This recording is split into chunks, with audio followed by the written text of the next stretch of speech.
Yaweza mambo yote katika yeye anitiae nguvu. Ni mwaliko kwako wewe mlei unayetutazama kupitia kisimbuzi cha Azam TV channel namba 470 katika kipindi hiki cha Walei Tuzungumze. Karibu popote pale ulipo na kuyafuatilia matangazo haya vizuri. Unaweza kututazama pia kupitia kule YouTube ukiandika Tumaini_TV. Usisahau kulike, kucomment na kusubscribe.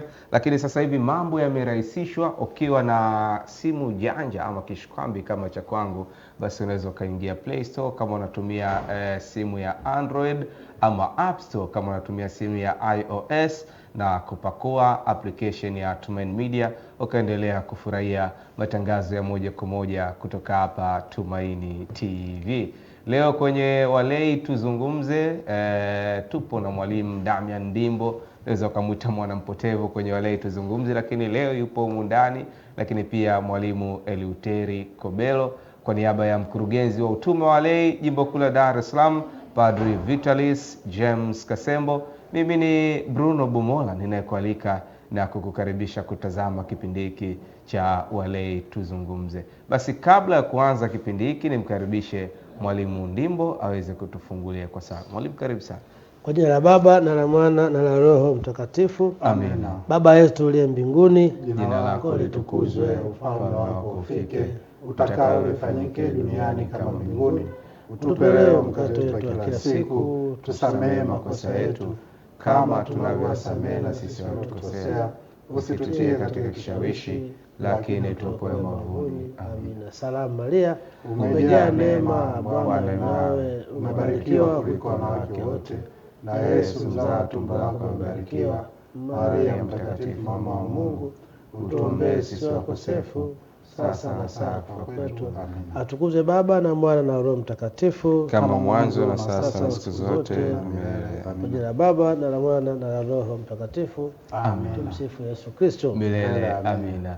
Na mara baada ya ukaribisho huo, wewe unayetutazama, kama utakuwa na swali baadaye, maoni ama ushauri, kuna nambari zinapita chini ya luninga yako hapo, basi unaweza ukauliza swali lako na utapata ufafanuzi katika kipindi hiki cha Walei Tuzungumze. Basi kwa kuanzia tuanze na mwalimu Kobelo. Tumesalia kwenye mada kuu, ile kanzi ya uongozi. Walau tukumbushe kipindi kilichopita ili tuweze kupata mwanga kwenye kipindi cha leo. Asante sana ndugu mtangazaji. Ni kweli kabisa, tulikuwa na kipindi kilichopita tulizungumzia majukumu 5 ya utume wa walei na tulieleza, lakini si kwamba yote yalikamilika kabisa. Kwa hiyo leo kutakuwa na muendelezo, lakini katika yale majukumu 5 ya viongozi tulizungumzia kupanua wigo wa kazi za makleli na waamini.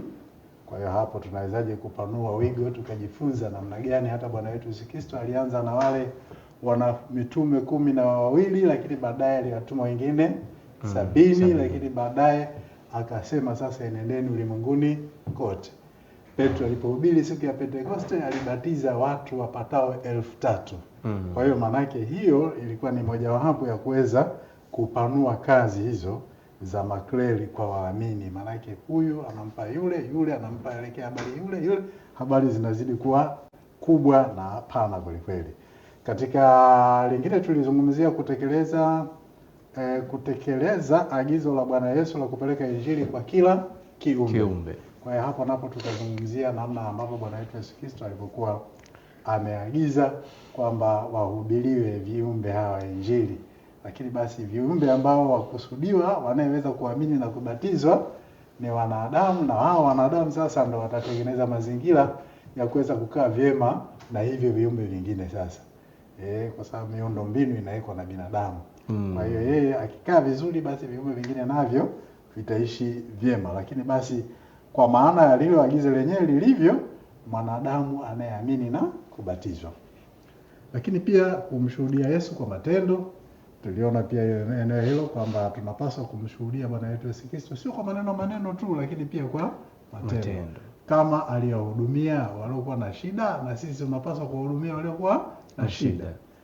Yale mazuri aliyoyafanya, na sisi yeye ndio mwalimu wetu, ndio mfano wetu, tunapaswa kuishi kama alivyoishi au kutenda kadiri alivyotuagiza. Lakini pia tuliangalia eneo la kuendeleza utume wa Kristo duniani. Kuendeleza utume wa Kristo duniani ndio jukumu lingine kubwa hilo ambalo viongozi na waamini kwa ujumla wetu tunapaswa tulitekeleze. La mwisho ni kujenga moyo wa kujitegemea na kulitegemeza kanisa. Sasa hiyo ni eneo ambalo kwa siku ya leo ndio tutakwenda kulitazama kwa undani kidogo. Kulitegemeza kanisa na kujitegemea. Kujitegemea na kulitegemeza kanisa. Ndio mada ndogo ya siku ya leo katika ile mada kuu ya kanzi ya uongozi. Naam. Na mtazamaji, bila shaka umepata mwanga kile ambacho tumejadili katika kipindi kilichopita. Sasa leo tunaweka mizizi hapa kwenye kujitegemea na kulitegemeza kanisa. Ni nani anaweza kujitegemea? Nani ana jukumu la kulitegemeza kanisa? Basi tunakualika tuambatane pamoja. Basi walau tupe mwanga hapo kabla tujamkaribisha mwalimu Ndimbo ili naye aweze kutuambia kwenye kujitegemeza. Ndio, kujitegemea na kulitegemeza kanisa ni jambo kubwa kweli, kwa sababu pia hatuwezi kusema basi najitegemea mimi tu, kanisa litajua lenyewe. Na tunaposema kanisa hatumaanishi tu kwamba ni majengo, tunamaanisha wale waamini kwa ujumla wao, waliomwamini Bwana wetu Yesu Kristo, yani lile kanisa lake. Sasa kanisa hilo lina maana hiyo.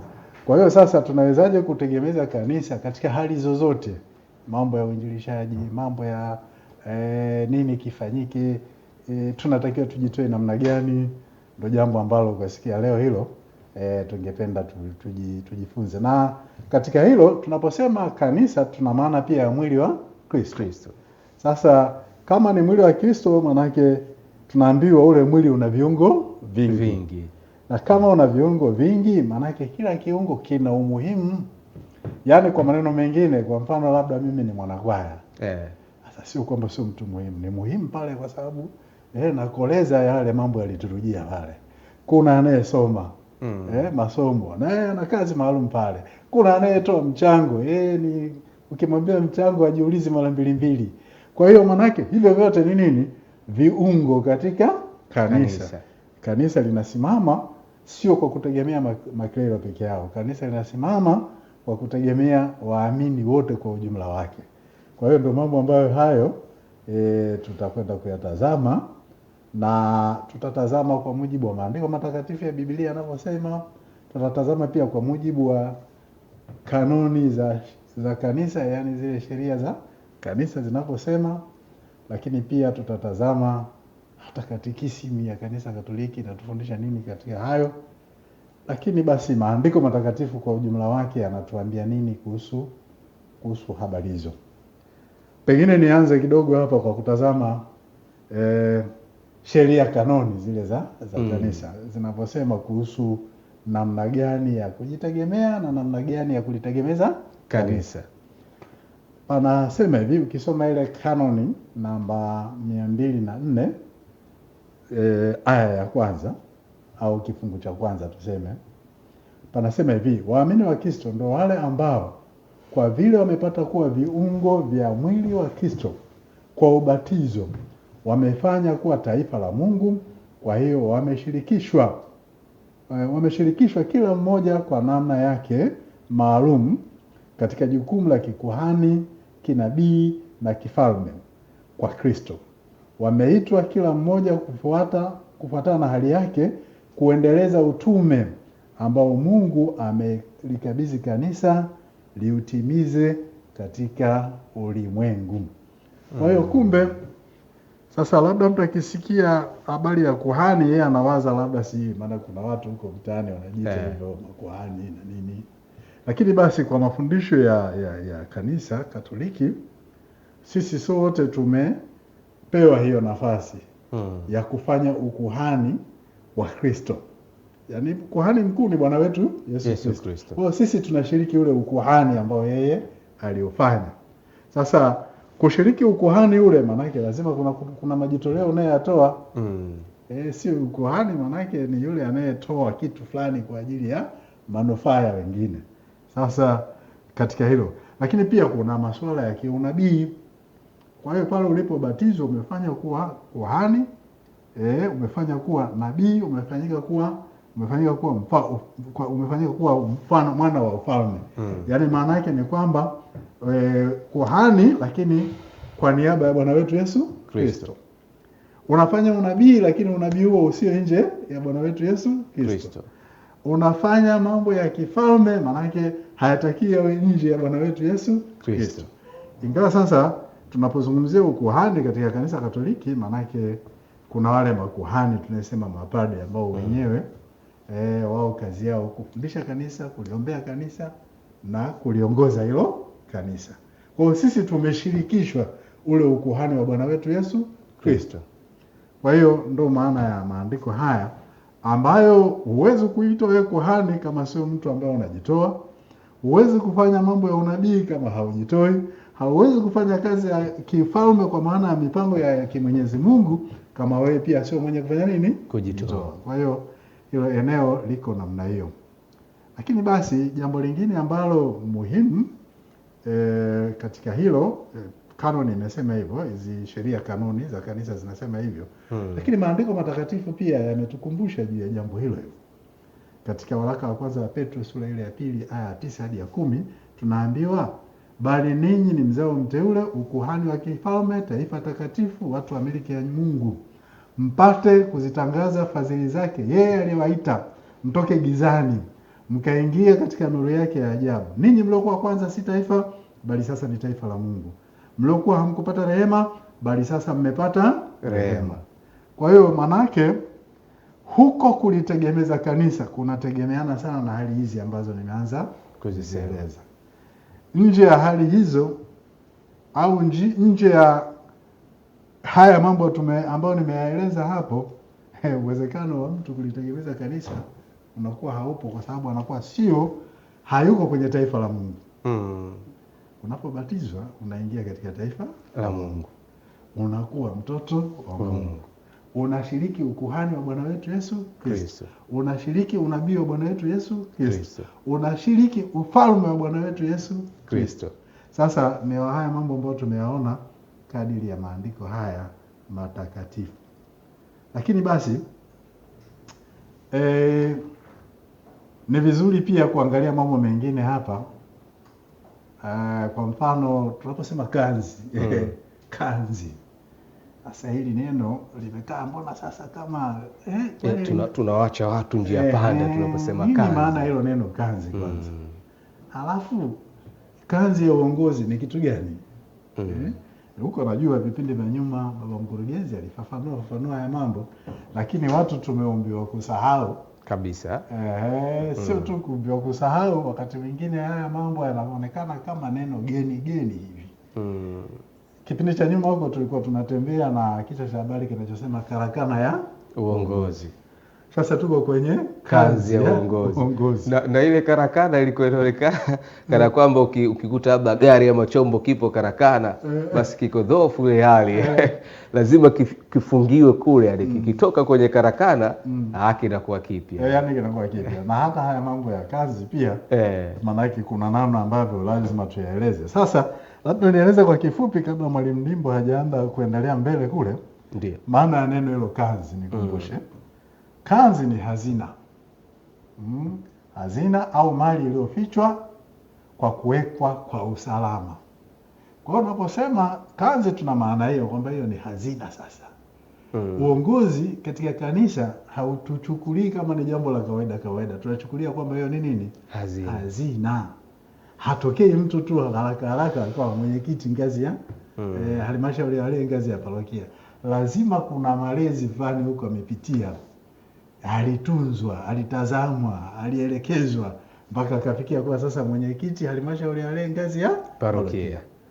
Hali kadhalika makamu, katibu msaidizi mpaka mtunza hazina. Si kwamba wanatokea. Yaani haiwezekani labda wewe umekuja umebatizwa leo hii, alafu leo hii wewe mwenyekiti wa halmashauri ya walei. Hicho kitu haiwezekani. Kwa hiyo lazima kuna hazina fulani huko ilitumika ya kumtengeneza huyo mtu mpaka afikie hatua hiyo. Sasa ndo tunavyoweza kulielezea hilo neno.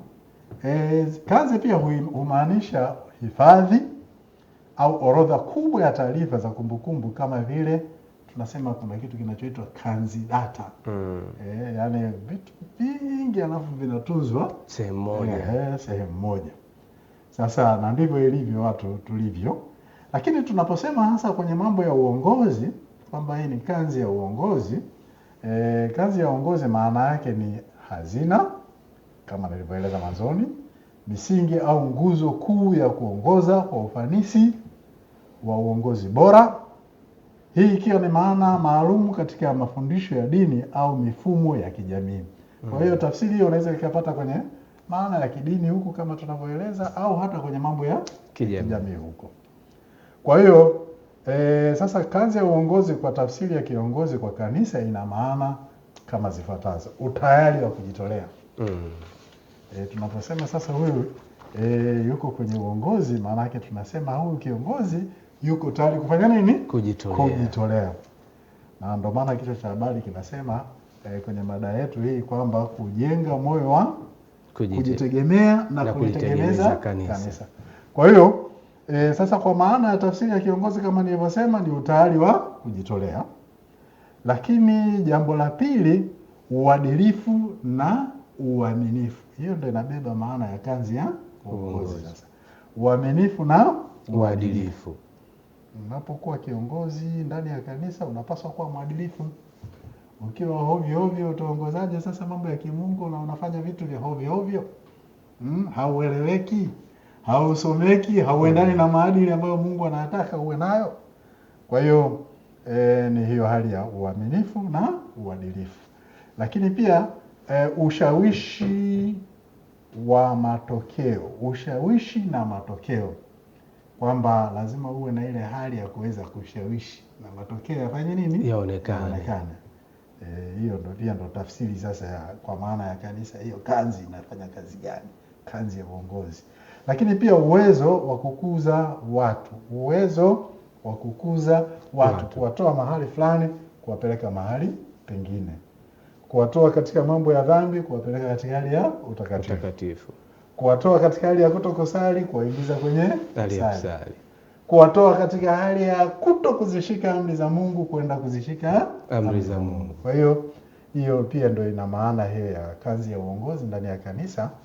Maana yake hasa ndio hiyo. Labda hapo na asante Mwalimu Kobelo. Na uzuri wa Mwalimu Ndimbo pia hapa kwenye kujitegemea na kulitegemeza kanisa, ameandika vitabu vingi sana vya kujitegemea. Naam. Mwalimu Ndimbo, karibu sana. Naam, namshukuru Mungu kwa ajili ya baraka ya kupata nafasi hii kwenye kipindi chetu hiki kipendwa cha Walei Tuzungumze, kipindi ambacho takriban tumeanza nacho miaka 10 iliyopita huko. Kuna nakuja 2015. Kwa hiyo ni muda takriban miaka 11. Kwa tunamshukuru Mungu bado tupo kwa ajili ya utume. Kujenga moyo wa kujitegemea na kulitegemeza kanisa.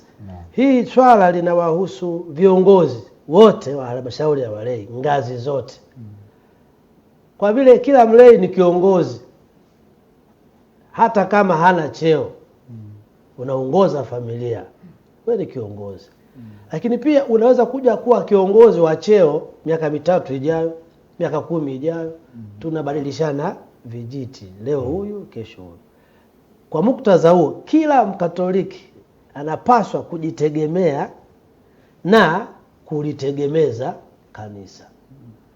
Kwa viongozi ni lazima, kwa sababu kiongozi unapokuwa hauna uchumi, hauna biashara, hauna ajira ya kueleweka, alafu wewe ndio mwenyekiti wa jumuiya, mwenyekiti wa kigango, mwenyekiti wa msala ya parokia, utaonesha vipi mfano kwa viongozi wenzako na waamini wa kawaida kwenye kulitegemeza kanisa? Pili, ukiwa na uchumi, ukiwa na vyanzo vyako vya mapato binafsi, utakuwa na asilimia kubwa ya kuwa mwaminifu kwenye mali za kanisa. Hautaliingiza kanisa kwenye migogoro, kwenye madeni. Mapato ya kanisa yatakuwepo kwa sababu viongozi wamejitosheleza kiuchumi. Kama binadamu wa kawaida, umeamka asubuhi hata 100 huna. Jana watu wa jumuiya walisali, wamekusanya pale 100,000 ili mimi niipeleke parokiani. Nimeamka asubuhi watoto wananigongea, nauli ya shule hamna, madaftari. Mwingine kafukuzwa shuleni, ada, jikoni kalala paka. Hivi hizi hela za zaka zitafika kanisani? Mtihani. Ndio maana Paulo anasema asiyefanya kazi na asile. Lazima kila mtu achakalike. Ndio maana kwenye kitabu changu hiki cha nafasi ya Mkristo katika uongozi, katika utoaji, huku mwisho nimeweka mada ya ujasiriamali. Mambo yanayochangia, mambo yanayotuchelewesha kufanikiwa kiuchumi. Lengo la mada hii ni kuhakikisha kila Mkatoliki anajishughulisha.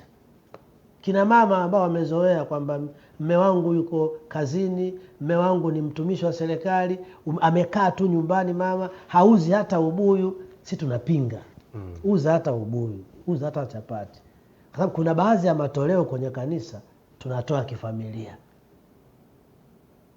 Kwa mfano mavuno, harambee mbalimbali, tunatoa kifamilia. Lakini zaka ni matoleo ambayo ataka kila mtu atoe kutokana na pato lake, jasho lake. Hasa wewe kama hauna kazi yoyote, shughuli yoyote, zaka unatoa wapi? Kwa sababu kwa mujibu wa maandiko, zaka ni kazi ya mikono yako. Je, wanaume wangapi wanaweza kufanya haya mambo ambayo naeleza hapa? Kwa kina mama ambao hawana kazi yoyote, wako tu nyumbani, inabidi mwanaume afanye mambo 3 ili mkewe alipe zaka. Cha kwanza, mruhusu kama ana sifa ya ajira akafanye kazi, apate mshahara, zaka atoe yeye kwenye pato lake. La kwanza. Njia ya pili, kama utake ajiriwe, atakuwa chini ya mwanaume mwingine, chini ya himaya nyingine. Ndio ukweli ulivyo. Mimi nikiwa kazini na kuwa chini ya mtu. Sasa mke wangu anapokuwa kaajiriwa taasisi fulani, anakuwa chini ya mwanaume mwingine kule, chini ya bosi mwingine, kibinadamu inaumiza. Kwamba huyu nimemuoa mimi, nataka awe chini yangu kwa kila kitu. Sasa akiwa kazini na kwa chini ya wewe, unamtuma, unamwagiza pa maelekezo. Sasa kama sitaki hali hiyo ya mke wangu kuongozwa na mtu mwingine, basi nimpe mtaji. Mke wangu umesoma sawa, sitaki uajiliwe, sitaki uwe chini ya mtu, 2 milioni hizi, anza biashara. Nataka ujitegemee, uwe chini yangu kila unakoenda. Njia ya 3 sasa. Umekataa mke wako asifanye kazi yoyote. Hutaki kumpa mtaji, basi kila mwisho wa mwezi ukifika, kwenye mshahara wako wewe baba, tenga 200,000, 100,000 mpe mkeo za matumizi yake binafsi, sio za familia. Ili pale sasa ndio ili zile kutoa. Kwa vile umempa yeye ni pato lake halali, akienda kutoa zaka, hiyo zaka ni kamili. Sababu wataalamu wanasema kuna njia 8 za kujipatia kipato. Zote nimeziandika kwenye kitabu hiki. Njia moja wapo ni ya kupewa. Umekaa tu nyumbani, kaja mkweo, shangazi, mjomba kakupiga 50,000 ya soda, hilo ni pato halali. Lazima ukatoe zaka. Lakini mtu amekupa hela za kodi ya nyumba, hela ishaelekezwa, hii ni ya kodi ya nyumba, utoi zaka pale. Sababu hiyo ishaelekezwa ni ya kodi ya nyumba. Hizi hela za matumizi ya nyumbani, mke wangu 200,000, ukitoa zaka pale umezulumu watoto. Hela ya chakula ile soya, ile ni ya chakula. Bwana mimi naumwa na dawa 80,000, nikikupa hela dawa 80,000, ishaelekezwa ni ya dawa. Sasa nikatoa tu shukrani kwa Mungu. Mungu nakushukuru, nimeomba hela dawa nimepata. Lakini ile sio ya kutoa zaka. Zaka lazima iwe pato lako kamili au umepewa kwa matumizi yako binafsi. Pato lako lile umepata, toa zaka. Kwa kila kiongozi wa halmashauri ya walei, ili mali za kanisa zibaki salama, kila mlei, ili mali za kanisa zibaki salama, lazima achakalike, awe na moyo wa kujitegemea. Kabla hujaitolea macho hela ya jumuiya, mfukoni mwenyewe una 200-300 za kwako. Kwa wakitoa watu wa jumuiya hela, wakikukabidhi pesa zitafika, labda kama uwe hiyo ndio tabia yako. Lakini wengi wanakosa uaminifu. Kwa sababu gani? Hawana shughuli maalum ya kujitegemea. Uchumi wao ni dhaifu hali, wanakosa ule uzalendo. Ndio tunahimizana kupitia mada ya leo, kila mlei, kila kiongozi, cha kwanza jitahidi kuwa na moyo wa kujitegemea. Una shughuli gani za kiuchumi? Unajishughulisha na nini? Kipato chako wewe kipo? Kinyume cha hapo, baadhi ya maeneo, ila sio katika jimbo letu la Dar es Salaam, ila sio pia katika nchi yetu ya Tanzania, ziko nchi zingine tumefika huko, inawalazimu viongozi watumie hela za kanisa kwanza kufanyia biashara, miradi, hapo ndo wazirudishe, kitu ambacho ni makosa. Na mwalimu, unapozungumzia, unajua tuko kwenye maana nini ile kwenye maana ile ya kujitegemea, kujitegemea na kulitegemeza kanisa. Sasa hapa katika kujitegemea haina maana kwamba sasa usije ukaondoka kwenye masuala ya kiroho ukasema mtegemee hata Mungu. Sasa hapo utakuwa umekosea. Kwa sababu Mungu ndo anayetuwezesha pia kufanya vitu vyote. Kama ni biashara, Mungu ndo lazima awepo. Kama mkulima, Mungu akupe nguvu ndo ulime. Kama mfanyakazi, Mungu akupe nguvu ndo ufanye kazi. Kwa hiyo kujitegemea huku kuna maana kwamba wewe kama wewe sasa, na hata maandiko yamesema sehemu nyingi. Kwa mfano katika waraka wa Paulo mtume kwa Efeso sura ya 4 aya 28. Hapa ndugu yangu alikuwa anasema sehemu nyingine watu wadokoa huko, sio hapa Tanzania. Sio Tanzania. Kuna panasema hivi, muibaji asiibe tena. Muibaji asiibe tena. Bali afanye juhudi akitenda kazi iliyo nzuri kwa mikono yake mwenyewe, apate kuwa na kitu cha kumgaia muhitaji. Kwa hiyo kama kulikuwa na wewe unaibaiba huko, sasa achana na hayo mambo. Fanya kazi fanya kazi kwa mikono yako.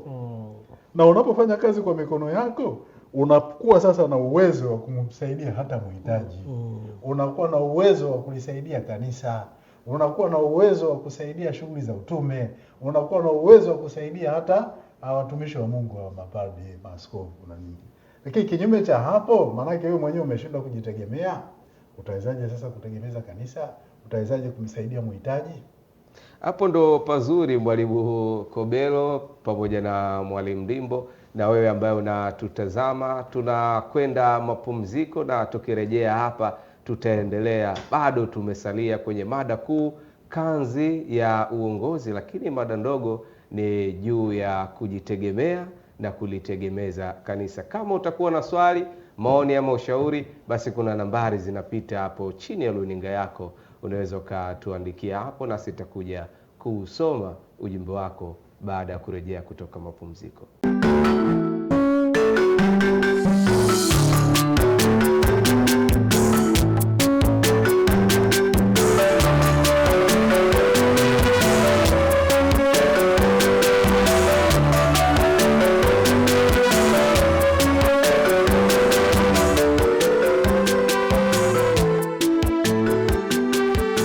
Tumerejea mtazamaji mpendo wa Tumaini TV katika kipindi hiki cha Walei Tuzungumze. Kama ndo kwanza unajiunga nasi, bado tuko kwenye mada kuu, kanzi ya uongozi, lakini leo tunaangazia ile mada ndogo juu ya kujitegemea na kulitegemeza kanisa.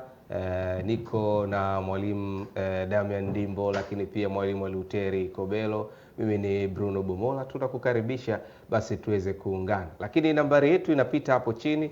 Usisahau kutuandikia unatokea parokia gani, jimbo gani, ili tuweze kufahamiana vizuri wakati tunalijibu swali lako. Huenda pia swali lako linaendana na jimbo lilopo, ili kusiwe na mkanganyiko hapo. Mwalimu Ndimbo, ulitugusia kidogo viashiria vya namna ambavyo mtu anaweza akajitegemea. Kabisa. Na hapa nimewakumbuka ndugu zetu wako kule Marekani, wanajiita the Gideon. The Gideon ni wafanyabiashara wa Kristo kutoka madhehebu mbalimbali ambao wameungana, wanatumia faida kwenye biashara zao kugawa Biblia bure dunia nzima. Miaka 10 iliyopita ilikuwa ukifika hoteli yoyote kila chumba kuna Biblia ndogo ndogo hivi za blue. Ukienda mpaka guest zote kulikuwa na Biblia wanagawa bure zile. Sasa kama umeingia kule kwa mambo yako yasiyompendeza Mungu, mezani kuna Biblia. Na Mkristo kweli unaitazama, niendelee au niahirishe? Neno la Mungu liko pale. Wale wamelitegemeza kanisa kwa staili hiyo, wameinjilisha dunia nzima. Kwa hiyo kulitegemeza kanisa haina maana usifanye majukumu mengine ya Mungu. Kama uko bize sana na biashara yako, basi tumia faida ya biashara ile kufanya kazi ya Mungu iendelee sehemu. Sababu hatuwezi wote kuwa makatibu wa jumuiya. Hatuwezi wote kuimba kwaya. Mwingine anatamani kuimba kwaya ila sauti yake ya 9 kama ya kwangu. Lakini anamiliki hoteli. Anamiliki viwanda. Sauti Mungu kamnyima. Wape kwaya kinanda. Wape sare. Wape tumba. Ushalitegemeza kanisa. Yaani kwa maneno mengine kulitegemeza kanisa kuna nyanja nyingi sana. Sasa unakuwa kiongozi lakini wewe hauna bidii. Unakuwa kiongozi lakini sio mbunifu. Yaani kila siku huko vile vile haubuni kwa hapa tukifanya hivi na hivi tutategemeza kanisa. Hapa tukifanya hivi na hivi nitajitegemea. Kumbe panatakiwa pia kuwe mtu mwenye bidii, lakini pia anatakiwa uwe mbunifu, lakini pia anatakiwa uwe mwaminifu. Kwa sababu mtu mwingine yuko tayari huna mtaji, yuko tayari akupe mtaji. Mwaminifu utarudisha fedha zake. Sasa sije kaa tena ndo natokomea huko, unakuwa sasa yule muibaji sasa. Kwa sababu unapozulumu wewe tayari hapo muibaji pia. Lakini sasa haya mama ambayo Mwalimu Kobelo ameainisha kwenye kitabu chake cha uongozi tunaenda nayo. Ili kiongozi awe na moyo wa kweli wa kujitegemea yeye na kulitegemeza kanisa, lazima awe mwenye bidii. Bidii ya kazi, bidii ya sala, bidii ya maarifa, bidii kujibidiisha, kutafuta elimu, kuongeza maarifa. La pili, mbunifu, kubuni miradi mbalimbali. Ubunifu. Kwa nini watu wanachelewa kwenye jumuiya kuja? Watu wanachelewa sana misa. Tubuni kitu gani hapa watu wawahi au watu wasikose semina. Tukialika semina watu hawaji wengi. Nini tufanye ili semina ijayo watu waje? Unafikiria nini nifanye hapa ili nataka watu waje wengi kwenye semina wapate elimu? Ubunifu. Lazima au hata kama una bidhaa zako, kwa mfano unatengeneza sabuni. Walengwa ni wanajumuiya wenzako waambie, jamani na shughuli fulani inafanya, badala ya kwenda kuhangaika huko kwa watu wa mataifa, wanakuja kwako. Anzia pale. Labda unatengeneza hata karanga, unatengeneza labda hata chapati. Usione aibu kuitangaza kwenye jumuiya yako kazi unaifanya nini? Unaifanya kwa sababu hiyo inakuwezesha kupata mapato. Kwanza unajitegemea wewe mwenyewe, lakini inakuwezesha pia kupata mapato ya kulitegemeza kanisa. Kwa hiyo ubunifu tunaozungumzia, manake tusiutazame tu kwa namna moja. Ubunifu kwenye miradi, ubunifu kwenye mambo mbalimbali, ubunifu katika masuala ya maendeleo, ubunifu katika kujitangaza. Hayo yote yanabeba hapo kwenye hali ile ile ya kujitegemea ili pia nilitegemeze kanisa. Lakini jambo la tatu ni uaminifu. Kila kiongozi lazima awe mwaminifu. Mwaminifu kwa Mungu, mwaminifu kwa sheria za nchi, mwaminifu kwa jamii na kazi zake anazofanya. Kazi unazozifanya zina uaminifu. Leo tunalalamika baadhi ya wakulima wametuangusha. Mtu anaambiwa nataka labda pamba kilo 2000. Mtu anachukua kila gunia moja anaweka pamba safi labda nusu. Kule chini hakuna pamba safi. Mtu anafika Ulaya akifungua anaona hapa nimetapeliwa. Je, kesho tena ataagiza bidhaa ya Tanzania? Hawezi. Hatuna uaminifu. Mfanya biashara yoyote Mkristo lazima tuwe waaminifu. Tuwe waaminifu kwa Mungu, kwa serikali na kwa watu ambao tunafanya nao kazi. tunafanya nao biashara. Uaminifu jambo la muhimu sana.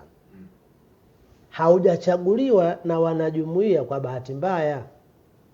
Mungu amewatumia kukuchagua kwa kiongozi. Unapokuwa mwaminifu, unapokuwa na shughuli zako, unapokuwa na uchumi wako, kanisa linastawi. Tunao baadhi ya wenzetu walei wanatuangusha, lakini sio walei wa jimbo la Dar es Salaam, sio walei wa Tanzania, wa nchi zingine wanatuangusha sana. Mimi nimezaliwa nimekuta makanisa yaliyojengwa miaka 100 kabla sijazaliwa. Leo yana miaka 150. Hayana ufa.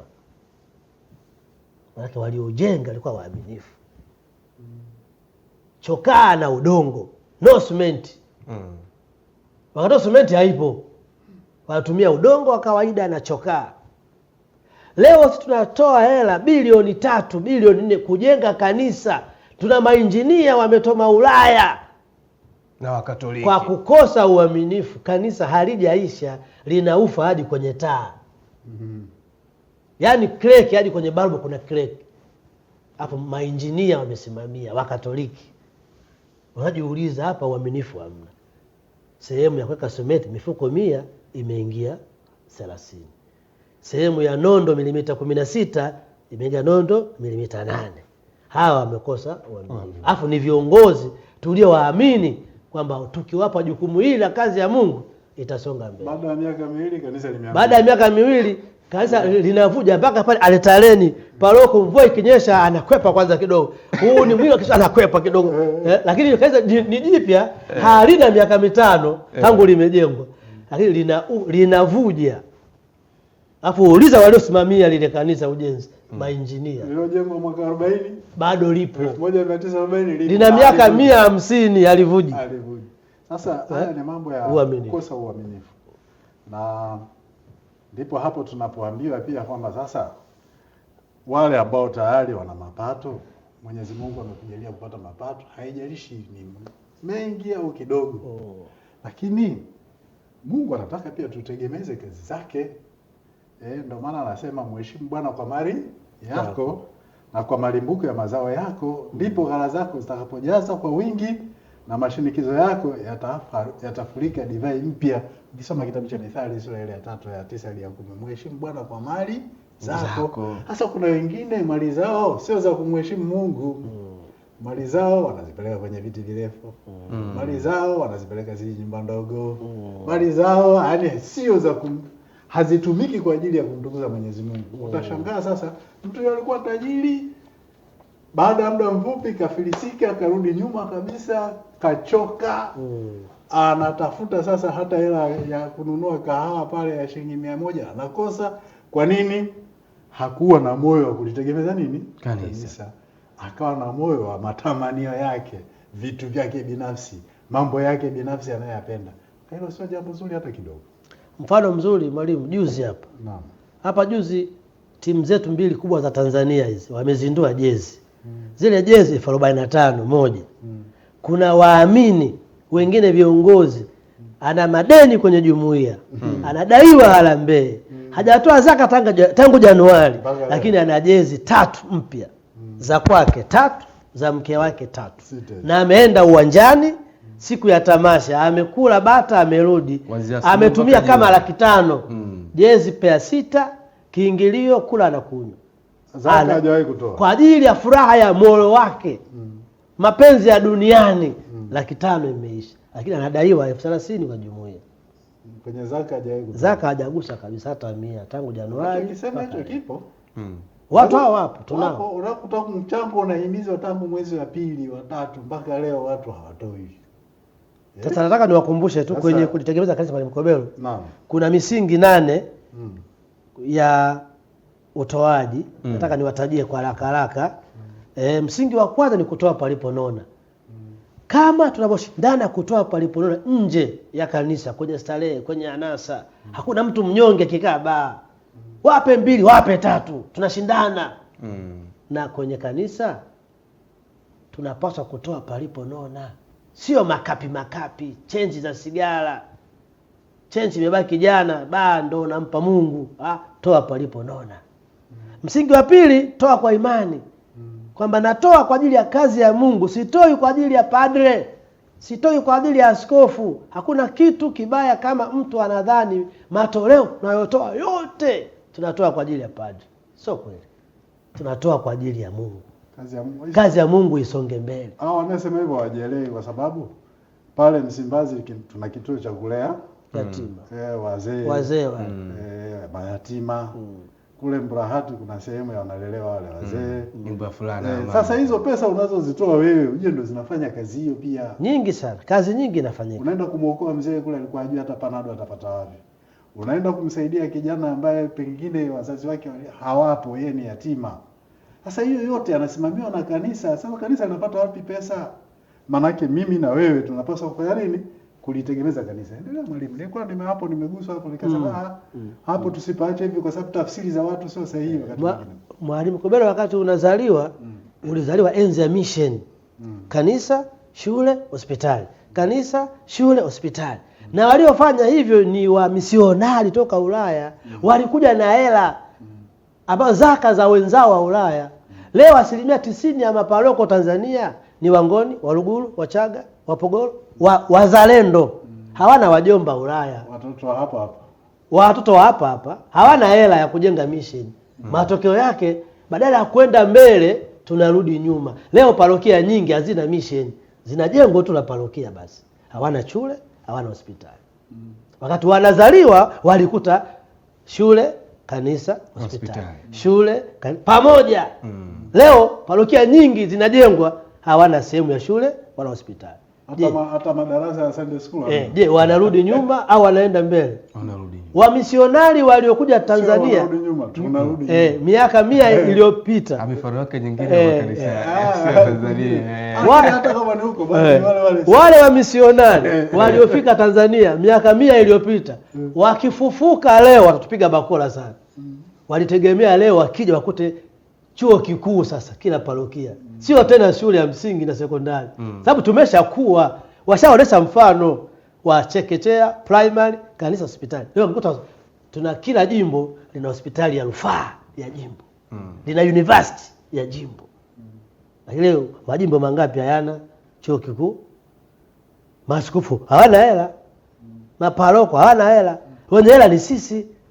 Je, hela tutapata wapi kama tufanye kazi kwa bidii?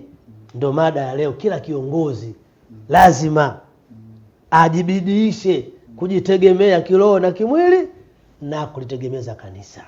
Msingi wa 4, msingi wa 3 ni kutoa kwa ajili ya wengine. Unapotoa chochote kajiulize, kuna watu watafaidika na hiki ninachotoa?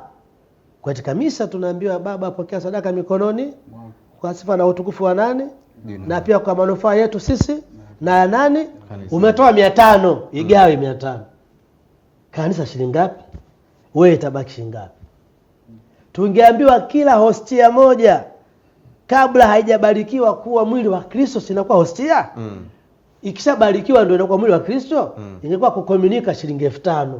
Wangapi angekomunika? Ungekuwa mtihani. Kila Jumapili andae 5000 kukomunika. Lakini nchi zingine watu wanafanya hivyo, wanauza hivyo vitu. Tanzania hatufanyi hivyo. Kwa hii zote ni matoleo yetu. Na nchi zingine hizo ni Wakristo ambao hatuwaelewi. Hatuwaelewi, sio Wakatoliki. Hao sio Wakatoliki. Wanauza mwili wa Kristo. Wako wanauza mchanga. Wanauza maji. Lakini sio Wakatoliki. Wako wengine wanauza. Sisi hatuuzi. Msingi wa 4, tusitoe kwa hila. Hila manake ujanja uongo. Ukibarikiwa kingi toa kingi. Ukibarikiwa kidogo toa ulicho nacho. Usimwibie mtu ili ukafurahishe Mungu, ni dhambi. Na Mungu akikupa kingi, ukimpa kidogo ni dhambi. Msingi wa 6, tutoe kwa moyo. Msingi wa 5, tutoe kwa moyo. Kiwe kingi, kiwe kidogo, moyo ufurahi. Kuna watu hawatoi mpaka wabembelezwe, wasukumwe, wahamasishwe, waimbie tenzi, waambie pawa, nasikia pawa. Ndio anatoa sababu kabembelezwa. Kristo hataki kubembelezwa kwenye kutoa. Mungu hajakubembeleza wewe. Mungu alitoa kabla hajamuumba Adamu. Mungu alitoa kwanza hewa, chakula, maji, mazingira, ndo Adamu anaumba. Wewe leo utaka usitoe mpaka tukubembeleze, tukupambe. Ukatoliki na Ukristo hautaki, wataka watu watoe kwa moyo. Moyoni uwe na furaha kama naenda kutoa. Msingi mwingine, tutoe kwa kumjaribu Mungu. Mungu amekataza kumjaribu kwa njia zingine, zote ni dhambi, ila akasema kuna njia moja tu nimeruhusu mnijaribu, ya matoleo. Toweni, ombeni, muone. Nijaribuni kwa njia ya matoleo muone kama mimi sitajibu. Viongozi wenzangu wote wana maswali walei. Tumjaribu Mungu kwa njia ya matoleo. Tutoe. Kuna baadhi ya viongozi wanakosa hata ujasiri wa kwenda kwenye jumuiya kuhamasisha mavuno, yeye hajatoa. Kuhamasisha ujenzi, yeye hajatoa. Jamani, kuna harambee hapa ya ujenzi, anza wewe kwanza na ahidi milioni. Lakini wewe ndo kiongozi uko mbele, unashindwa kuanza kuonesha mfano. Hata kama hauna ukwasi, kile kidogo waambie. Na watu tunajuana kwamba katibu wetu kiuchumi yuko chini. Alichoahidi sawa, fulani hapana, hastahili kuahidi kile. Tunakula wote bia huko mitaani, tunajuana. Wewe mtu gari yako ya milioni 200, wako ahidi shilingi 50 kanisani? Mwalimu Ndimbo, ningeomba watu wakumbuke kidogo hivi vitu kwamba tunaposema kulitegemeza kanisa linafanya kitu gani hasa? Kwa dakika moja. Kwa kadiri ya katekisimu ya Kanisa Katoliki namba 1351. Hapa pamesema hivi, tangu mwanzo Wakristo wamekuwa wakileta zawadi zao, yani matoleo yao, ili kugawana na wale ambao ni wahitaji. Nao husaidia yatima, wajane, wale ambao maradhi au sababu nyingine zimewanyima uwezo wa kujipatia riziki, wafungwa, wageni, na kwa neno moja kuwatunza wale wote ambao ni wahitaji. Sasa hivi ndivyo tunapofundishwa, kanisa ndio inafundisha hivyo. Kwa hiyo unapotoa matoleo yako kanisani, jua yanakwenda katika maeneo yote hayo, maeneo mbalimbali. Kwa wajane yanakwenda, kuwatunza waliopata shida yanakwenda, kwa wageni wanaokuja kwenye parokia yenu huko, unafikiri utakula nini pale? Maana ni haya unayotoa wewe ndio yanawasaidia wale watu pale. Kwa hiyo ni mambo ambayo kwa kweli tunapozungumzia kulitegemeza kanisa na kujitegemea ni jambo kubwa kweli, natakiwa tujitafakari. Jitafakari wewe kiongozi, unajitegemea na unalitegemeza kanisa? Mwalimu Kobelo, tunatamani sana kuendelea, walau tupite na jumbe za watazamaji wetu chache. Huyu anaitwa Mr. Laurent Mtolela wa parokia Chemchem, Jimbo Katoliki la Singida. Kwa kweli Mwalimu Ndimbo, umenikosha sana jambo hili. Wanatamani sana viongozi wetu wahamasishe zaidi vijana kuingia kwenye biashara mbalimbali ili iwe rahisi na salama kwa kulitegemeza kanisa Katoliki. Lakini huyu mwingine anatuandikia, anaitwa Gabriel Giroli, naomba ushauri maana nilikuwa nimehama dini, natamani kurudi kanisa langu Katoliki, natakiwa kufanya nini? Asante. Wanasema hongereni sana Tobisho kwa somo zuri sana. Niombe mrudie kutaja neno kwa neno ili kila mmoja aweze kuelewa. Mwingine asema asante mwalimu kwa mafundisho mazuri. Nimekumisi, ulishawahi kunipa mafundisho nikiwa Dodoma kanisani kiwanja cha ndege. Kwa sasa nipo Tanga Mkinga Hololo, anaitwa Furaha Mwampamba. Nikasema mwalimu wewe mwana Dodoma mjini pale. Sasa mwalimu wewe mwana mpotevu. Jamani, asanteni sana kwa mafundisho mazuri. Je, hayo mafundisho tunaweza kuyapataje kama ndo tumechelewa kipindi? Asante. Kwanza kuna yule aliyohama dini. Nenda kwa paroko wako, kamwambie mimi nilikuwa Mkatoliki, nilichepuka, sasa nimerudi. Utapewa utaratibu. Usiogope hata kufukuza. Tena atafurahi maana mpotevu karudi kundini. Haya mafundisho Mwalimu Kobelo ameandika vitabu na mimi na kitabu. Mimi cha kwangu hiki hapa, nafasi ya Mkristo katika utoaji. Tumefanua aina za matoleo, kwa nini utoe, faida zake na mada ya uchumi tumeweka kwenye kitabu hiki. Na ukinipigia tu simu tutapeana maelekezo namna ya kukipata. Pia Mwalimu Kobelo ameandika mambo yanayofanana na mimi haya ili kuhakikisha kwamba dunia tunaifikia. Yeye anapoenda Arusha anabeba nakala, mimi nikienda huku tunabeba, tunafundisha watu wapate elimu. Na tunapatikana tu kwa urahisi kupitia mawasiliano yetu tutakayotoa hapa. Ungemaliza kabisa. Sawa, mimi namba yangu ya simu ni 0755 23 81 59. 0755 23 81 59. kwa kuonesha mfano wa kujitegemea. Pale nyumbani kwangu nafanya ujasiriamali. Karibuni mje mnue samaki toka Ziwa Nyasa, wapo. Asante sana mwalimu, lakini tunakukumbusha wewe unayetutazama jambo kubwa kabisa. Mwezi una mambo mengi, warsha ile mwalimu Kobelo tusisahau, kwa sababu kule pia somo la ujasiriamali litakuwa na mavuno jimbo tusisahau. Tupo katika msimu wa mavuno jimbo. Sasa kwa sababu muda nao sio rafiki, tuende hapo kwamba tarehe 26 mwezi wa 9 2026 ni mwezi ujao, tunakuwa na lile tamasha kubwa litakalofanyika kule Shamba la Bibi, uwanja wa Uhuru, na kadiri ya matangazo yalivyo, manake mpaka Jumapili inayofuata hii ndio itakuwa siku za mwisho kujiandikisha. Na mchango shilingi 5,000 tu, sio nyingi.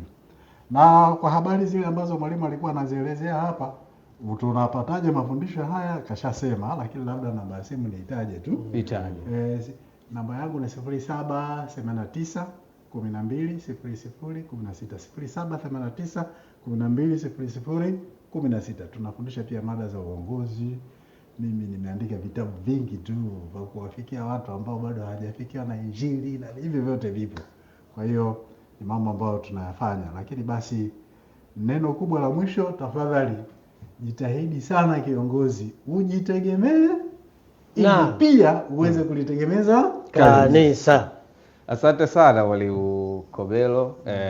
Mwalimu Ndimbo, basi utuhitimishie kwa sasa. Neema ya Bwana wetu Yesu Kristo na upendo wa Mungu Baba na ushirika wa Roho Mtakatifu ukae nasi sote sasa na hata milele. Amen. Kwa jina la Baba na la Mwana na la Roho Mtakatifu. Amen. Tumsifu Yesu Kristo milele. Amen. Asante sana mwalimu. Wewe ambaye unatutazama, najua kuna mengi umejifunza na umechota katika kipindi hiki cha leo kwenye kanzi ya uongozi, mada kuu lakini mada ndogo pale, kujitegemea na kulitegemeza kanisa.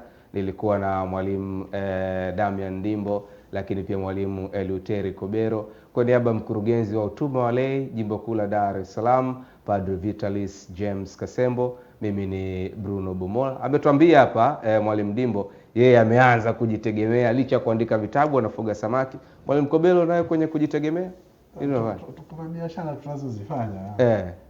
Lakini unajitegemea. Afisa wa usafirishaji. Mwalimu pia naye ni afisa wa usafirishaji, kwa hiyo anajitegemea. Mimi pia najitegemea. Kwa hiyo nawe pia tunakualika ujitegemee. Neno moja mwalimu itodoke. Neno moja kwa wale wa Dar es Salaam na majimbo yote. Ni msimu wa mavuno jimbo kutegemeza majimbo. Fedha hizi zinafanya kazi kubwa kusomesha mafrateli, mashemasi, mapadri, kuhudumia mapadri wagonjwa, mapadri wazee, maaskofu waliostaafu, kufanya miradi ya jimbo. Kwa hiyo usione ukakasi kusaidia jimbo lako. Toa jimbo lisonge mbele. Asante sana. Tunakutakia utazamaji mzuri wa vipindi mbalimbali kutoka hapa Tumaini TV.